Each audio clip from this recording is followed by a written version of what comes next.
In 1934, a mother in New York City received a letter, an anonymous, deeply disturbing letter that described what had happened to her missing child. It was the break that would unravel one of the most chilling cases in American criminal history. The letter, written in pencil on cheap stationery, contained details only the perpetrator could know. For 6 years, a family had waited for answers. Now the truth was arriving in the cruelest possible form. That letter would lead investigators to a mild-mannered, grandfatherly figure, a man who had hidden unspeakable darkness behind a facade of normalcy for decades. His name was Albert Fish. Hamilton Howard Fish was born on May 19, 1870, in Washington, D.C. He would later insist on being called Albert, reportedly to distance himself from a childhood nickname he despised. His early years were marked by institutional hardship. After his father's death, Fish's mother placed him in an orphanage, St. John's in Washington. He later described his time there as deeply traumatic. The institution's harsh environment reportedly left lasting psychological scars. As an adult, Fish worked as a house painter and handyman, drifting across the northeastern United States. He married in 1898 and fathered 6 children. To neighbors and acquaintances, he appeared unremarkable, a quiet, elderly man.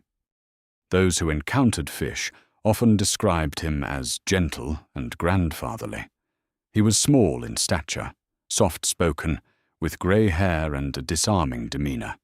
It was this appearance that earned him the nickname, the Grey Man. But beneath this harmless exterior, Fish harbored severe psychological disturbances that had been building since childhood.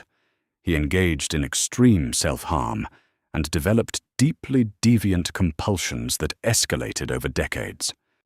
Fish would later claim to have committed offenses in nearly every state, targeting vulnerable children from impoverished families.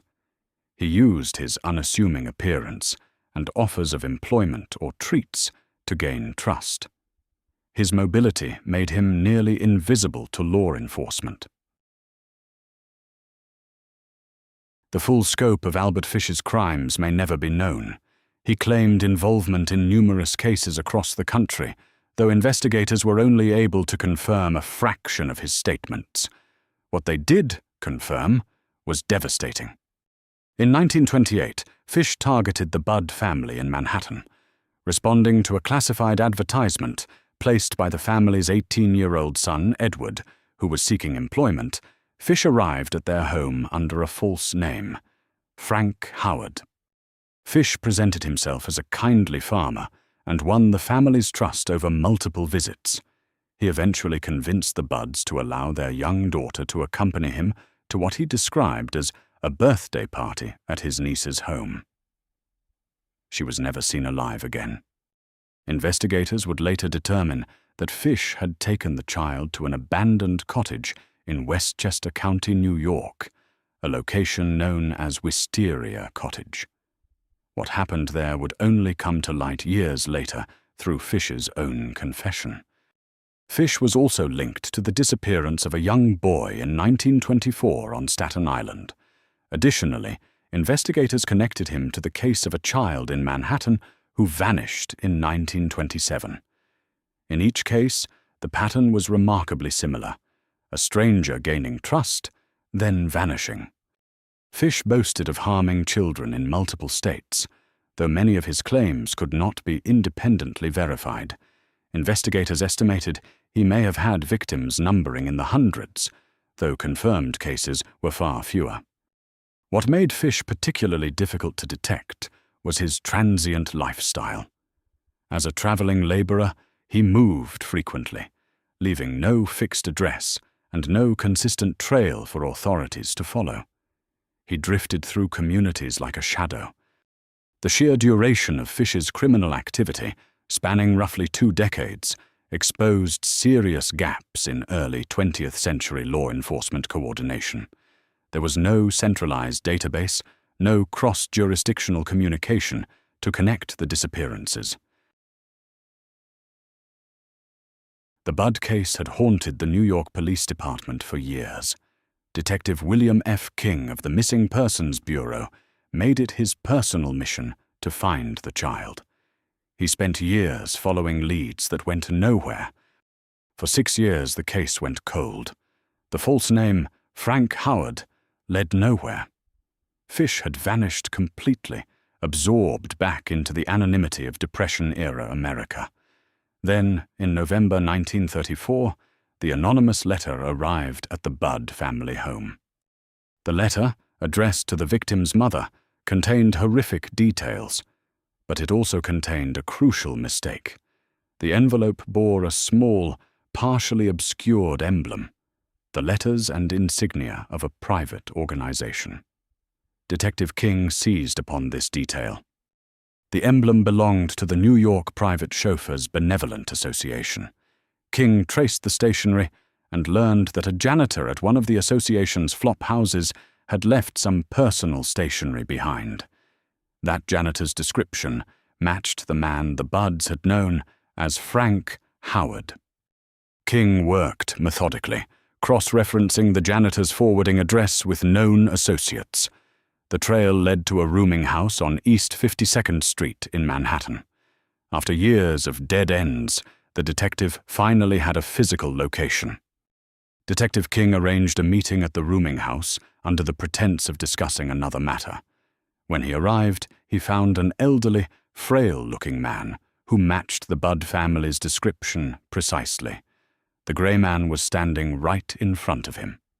On December 13, 1934, Detective King confronted Fish, who initially attempted to attack the detective with a razor blade. King disarmed him and placed him under arrest.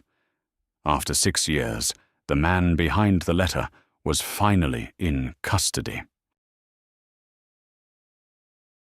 Once in custody, Albert Fish did not remain silent. He reportedly showed little resistance to questioning and began to confess in disturbing detail. Investigators described his demeanor as calm, even cheerful, as he recounted his actions. Fish led investigators to the Wisteria Cottage property in Westchester County, where remains were recovered, confirming the worst fears about the fate of the Budd child. The evidence collected at the scene was consistent with Fish's confession. During his confession, Fish also discussed other cases. He provided details about the Staten Island case and claimed responsibility for numerous other offenses across multiple states, though not all could be corroborated. Medical examinations of Fish revealed something extraordinary. X-rays taken of his pelvic region showed approximately 24 self-inserted needles embedded in his body, evidence of extreme and long-standing self-harm that shocked even experienced physicians. Psychiatric evaluations painted a picture of profound psychological disturbance. Fish described religious delusions, claiming he heard voices commanding him to commit his crimes. He reportedly believed he was being directed by God, a claim prosecutors would later challenge aggressively. Fish had been examined by psychiatrists multiple times throughout his life, including commitments to Bellevue Hospital. On each occasion, he had been deemed disturbed, but not legally insane, and released. The system had encountered him and let him go, repeatedly. Albert Fish's trial began on March 11, 1935, in White Plains, New York. He was charged with first-degree murder in the Budd case. The trial drew enormous public attention and became a landmark in the intersection of criminal law and psychiatry. The defense strategy centered entirely on insanity. Fish's attorney, James Dempsey, called multiple psychiatric experts who testified that Fish suffered from severe mental illness. They argued he was incapable of understanding the nature of his actions. The prosecution countered with its own experts, who argued that while Fish was certainly disturbed, he knew right from wrong at the time of his crimes. The careful planning, the use of aliases, and his deliberate evasion of police all demonstrated awareness and intent. The trial lasted approximately 10 days. The jury reportedly deliberated for a relatively short period before returning their verdict. One juror later commented that they believed Fish was insane, but that he should be executed regardless. Albert Fish was found guilty of first-degree murder. The judge sentenced him to death. Fish reportedly showed no visible reaction to the verdict. According to some accounts, he expressed a perverse anticipation of his own execution. On January 16, 1936, Albert Fish was executed at Sing Sing Prison in Ossining, New York. He was 65 years old. His case would be studied for decades as one of the most extreme examples of criminal psychopathology in American history. The Albert Fish case exposed catastrophic failures in early 20th century mental health and law enforcement systems. A man who had been repeatedly evaluated and released by psychiatric institutions had gone on to prey on children for decades. His case became a foundational study in criminal psychology and forensic psychiatry. The debate over his sanity during trial influenced how future courts would handle the intersection of severe mental illness and criminal responsibility. Detective William F. King's relentless 6-year investigation demonstrated the power of meticulous, patient detective work. His breakthrough, tracing a single organizational emblem on an envelope, remains one of the most celebrated examples of investigative tenacity. The victims of Albert Fish, named and unnamed, confirmed and suspected, were overwhelmingly children from poor families with limited resources. Their vulnerability was precisely what made them targets, and their stories demand remembrance. The case of Albert Fish stands as a permanent warning that the most dangerous predators can hide behind the most ordinary faces, and that vigilance, communication, and systemic reform are the only defenses society has against the darkness that walks among us.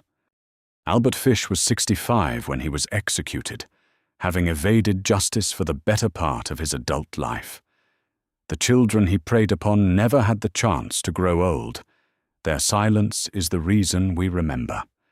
A new case drops every day. Subscribe so you never miss one.